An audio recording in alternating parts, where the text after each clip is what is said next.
The evening air was crisp, laced with the soft glow of city lights dancing across the skyline.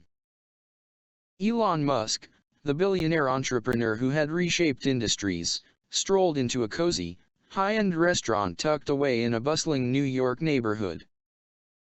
Tonight wasn't about business meetings or innovation, it was about unwinding after a week of relentless work. Clad in a simple blazer and jeans, Musk sought to enjoy a quiet meal in a place that hummed with unpretentious charm. The restaurant wasn't overly crowded, but it carried an air of exclusivity.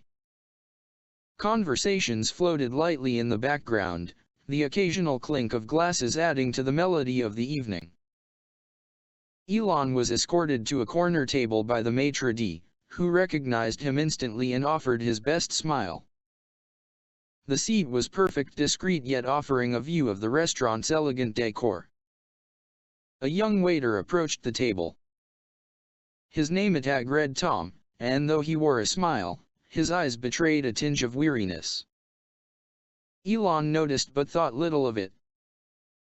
Tom handed him the menu without the usual flourish one might expect when serving someone of Elon's stature. "Good evening, Mr. Musk.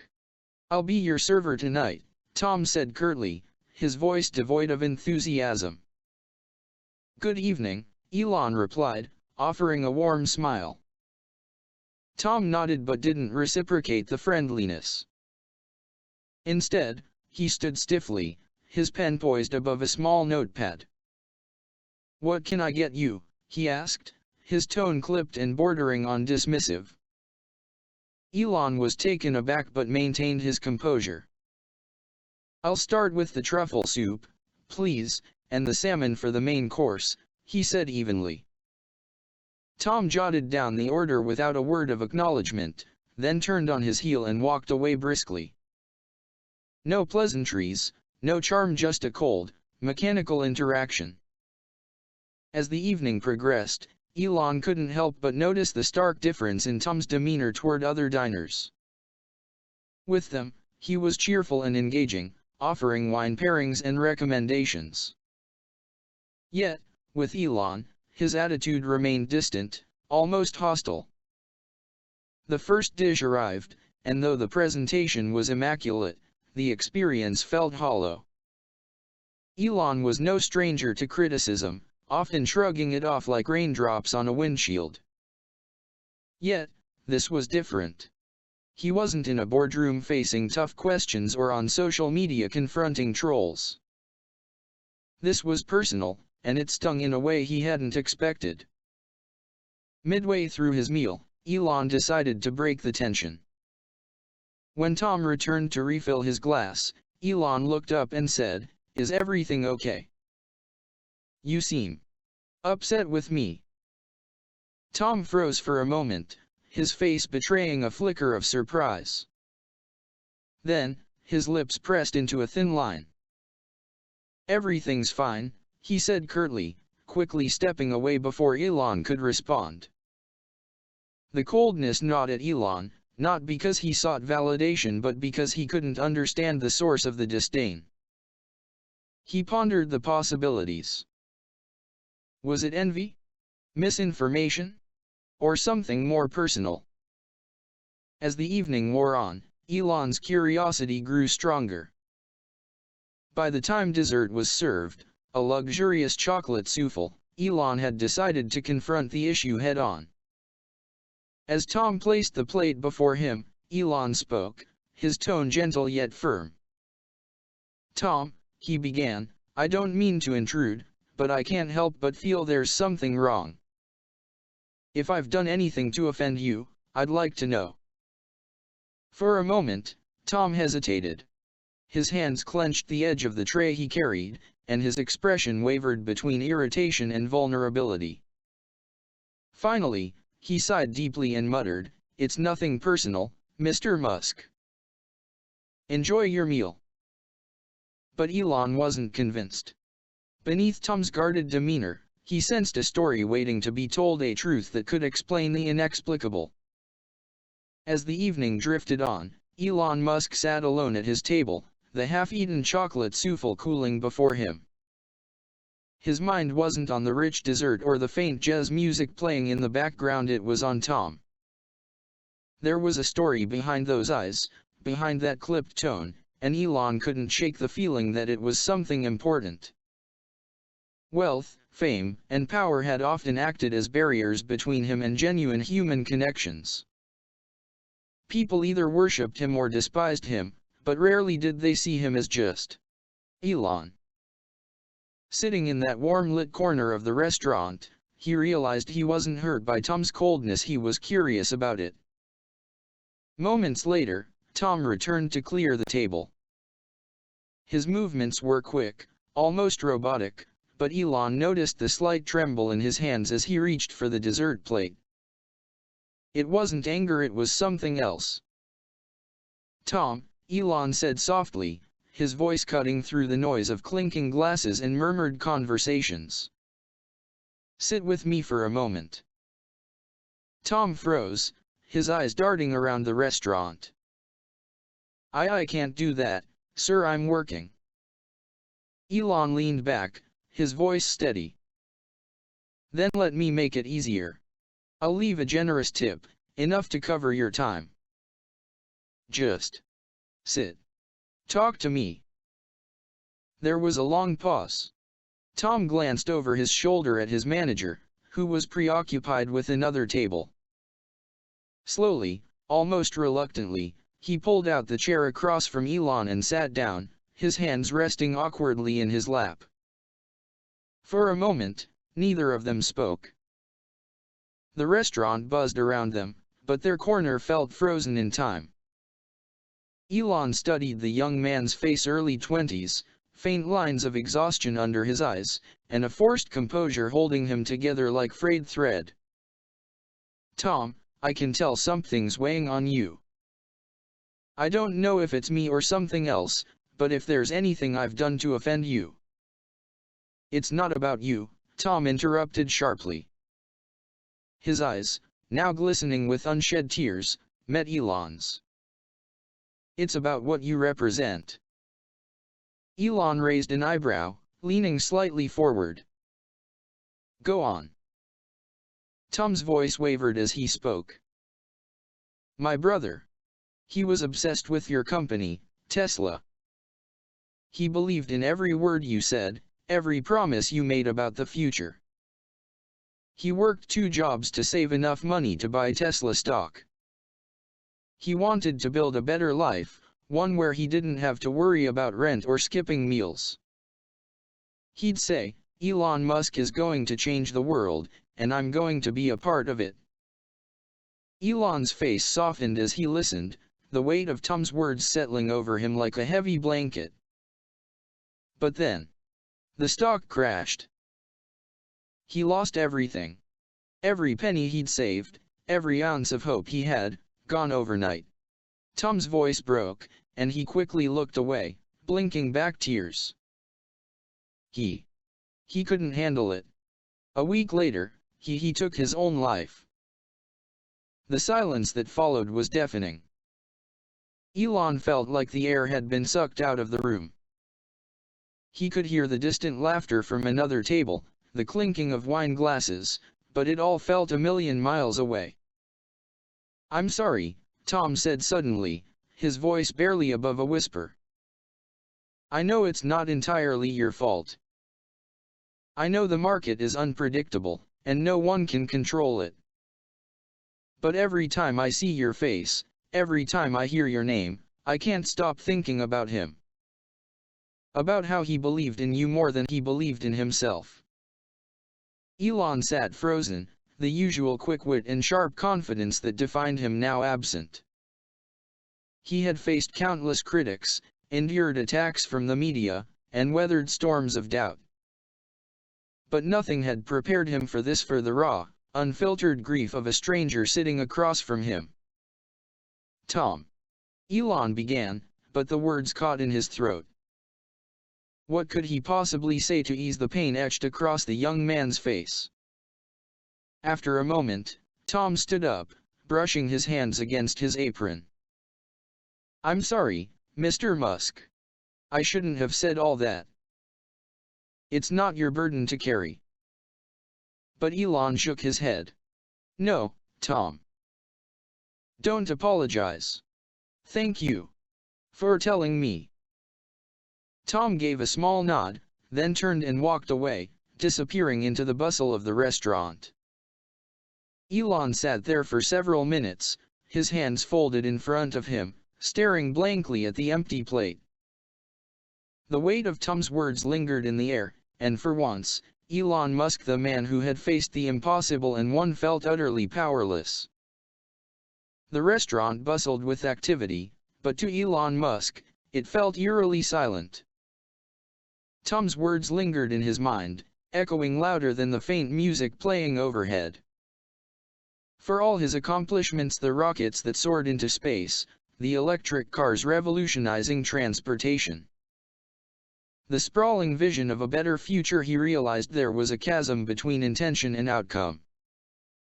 He had always believed in his mission, in the promise of creating something extraordinary for humanity. But sitting in that dimly lit corner, he was reminded that behind every bold ambition were real people, people like Tom's brother, who carried hope like fragile glass, only to have it shatter in their hands. The maitre d' approached cautiously, sensing the shift in Elon's demeanor. "Mr. Musk, is everything all right? Would you like anything else?" Elon looked up slowly, his voice softer than usual. "No, thank you. Just, could you ask Tom to meet me outside when his shift is over?" The maitre d' nodded, his face etched with concern, before retreating back into the flow of the restaurant. Elon paid his bill, leaving a generous tip, and stepped outside into the brisk night air. The city was alive, horns honked, lights flickered in distant windows, and laughter spilled from nearby bars. But despite the city's vibrancy, Elon felt an unshakable stillness within himself. Leaning against his car, he waited. The minutes felt long, each one stretching out like an eternity. Eventually, Tom emerged from the restaurant, still wearing his apron, his jacket hastily thrown over one shoulder. His face was etched with uncertainty as he spotted Elon and hesitated for a moment before walking over. "You waited," Tom said softly. "I wanted to," Elon replied. "Walk with me for a minute." Tom nodded, and the two began walking down the quiet sidewalk. The streetlights cast long shadows on the pavement, and the chill of the night air seemed to carry the weight of their conversation. "Tom," Elon began, his voice steady, "I've spent my entire life trying to build things, rockets, cars, tunnels, but tonight, you reminded me of something important. None of it matters if I forget the people I'm building it for." Tom walked silently beside him, his head slightly bowed, hands shoved into his pockets.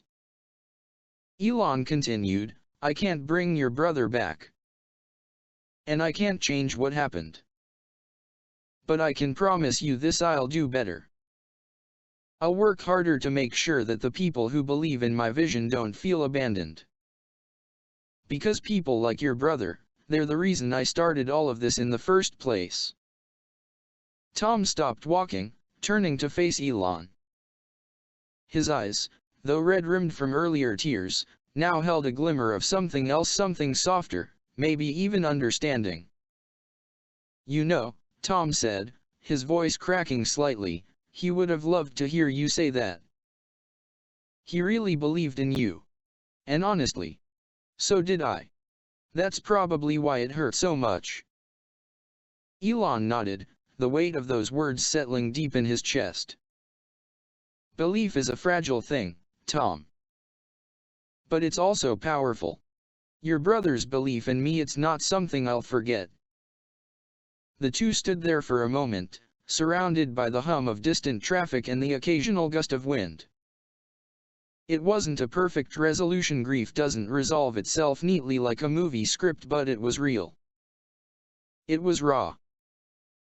Finally, Elon reached into his pocket and pulled out a small, sleek business card. "Here," he said, offering it to Tom. "This is my personal contact. If you ever need anything, support, help, even just someone to talk to, you reach out. And if you want, I'd love for you to visit one of our Tesla facilities. Maybe even SpaceX." Tom hesitated, his fingers trembling slightly as he took the card. "Thank you, Mr. Musk. I don't know what to say." "You don't have to say anything," Elon replied with a faint smile. "Just know that tonight, you made a difference. You reminded me of something I needed to hear." Tom nodded, slipping the card into his pocket. They stood there a moment longer before Tom gave a small wave and began walking away, disappearing into the night. Elon remained on the sidewalk, staring after him for a while before looking up at the vast night sky. The stars, scattered like diamonds across the canvas of space, reminded him of the dreams he had once sketched on napkins and whiteboards, the dreams that people like Tom's brother had believed in. With a deep breath, Elon climbed into his car. As the engine purred to life and the city lights reflected off the windshield, one thought anchored itself firmly in his mind. No matter how vast the universe, it's the people who believe in you that truly matter. The drive back to Elon Musk's hotel was quiet, the city's vibrant chaos muffled by the hum of the electric engine. The conversation with Tom played over and over in his mind, like an old film reel stuck on repeat. Every word, every pause, every tear-stained glance, it all lingered, refusing to fade away. For a man who had stood on launch pads watching rockets pierce the heavens, who had faced global skepticism with unshakable resolve, this moment felt heavier than any other. It wasn't the weight of failure or regret, it was the weight of responsibility. Responsibility not just for the companies he built, but for the people whose lives intertwined with his vision. That night, back in his hotel room, Elon sat by the window, staring out at the skyline. The glow of the city lights below mirrored the stars above, a universe of endless possibilities and countless lives, each one carrying its own story, its own dreams, and its own heartbreaks. He pulled out his laptop and began typing. It wasn't a tweet or an announcement, it was a letter. A letter to his employees, his investors, and most importantly, to the people who had placed their trust in him. To every person who has ever believed in me, my companies, or our mission to create a better future. The letter was honest, raw, and deeply personal. He spoke about Tom, about his brother, and about the responsibility he felt to honor their belief not just through words, but through actions. He promised transparency, better communication during uncertain times, and a renewed focus on ensuring that every risk taken was one worth taking. By the time he hit send, the first rays of dawn were creeping over the horizon. The sky blushed with soft hues of pink and gold, a quiet promise of a new day. Elon leaned back in his chair and closed his eyes, exhaustion washing over him. But for the first time in a long while, his mind felt clear. A few weeks later, Tom received an email. It wasn't from a generic company address or an automated bot, it was from Elon himself. Attached was an invitation to visit the Tesla Gigafactory, all expenses covered. Tom hesitated, his heart racing as he read the words. Part of him wanted to delete the email, to push it aside and bury the emotions it stirred. But another part, a quieter, braver part, pushed him forward. When Tom arrived at the Gigafactory, he was greeted not with fanfare or spectacle, but with sincerity. Elon personally gave him a tour, showing him every corner of the sprawling facility. But it wasn't the machines, the sleek cars, or the grand assembly lines that caught Tom's attention, it was the people. Engineers, factory workers, technicians, they were all driven by a shared purpose, a shared belief. This isn't just about cars or rockets, Tom, Elon said as they stood on an elevated platform overlooking the factory floor. It's about giving people hope that the future can be better. Your brother understood that. And I owe it to him, to you, and to every single person out there who believes in this dream, to keep pushing forward. Tom nodded, his eyes glistening. For the first time since his brother's passing, he felt something lift a weight he hadn't realized he'd been carrying. Before Tom left, Elon handed him a small, framed note. Inside was a quote, handwritten by Elon himself. For those who believe in the impossible, the universe holds endless possibilities. Thank you for reminding me, Tom. Tom carried that frame home with him, placing it on his desk where he could see it every day. It wasn't closure. Grief doesn't tie itself up neatly with a bow, but it was a step forward. A reminder that even in a world driven by numbers, stocks, and ambition, humanity still mattered. Months later, during a live-streamed SpaceX launch, Elon Musk stood before the cameras addressing millions around the world. His voice was steady, but there was a depth to it, a vulnerability rarely seen. To the dreamers, the believers, and everyone who carries hope in their hearts, this mission is for you. And to those we've lost along the way, your belief is the fuel that propels us forward. We won't forget you. As the rocket roared to life and ascended into the sky, breaking through the atmosphere in a blaze of light and fire, somewhere in a modest apartment, Tom watched the launch on his old laptop. Tears welled in his eyes, but this time, they weren't tears of grief, they were tears of pride, of hope, and of a quiet, unspoken connection between two people who had crossed paths on a cold night in a bustling restaurant. The rocket disappeared into the stars, and Tom whispered softly to himself, "He's keeping his promise." The end.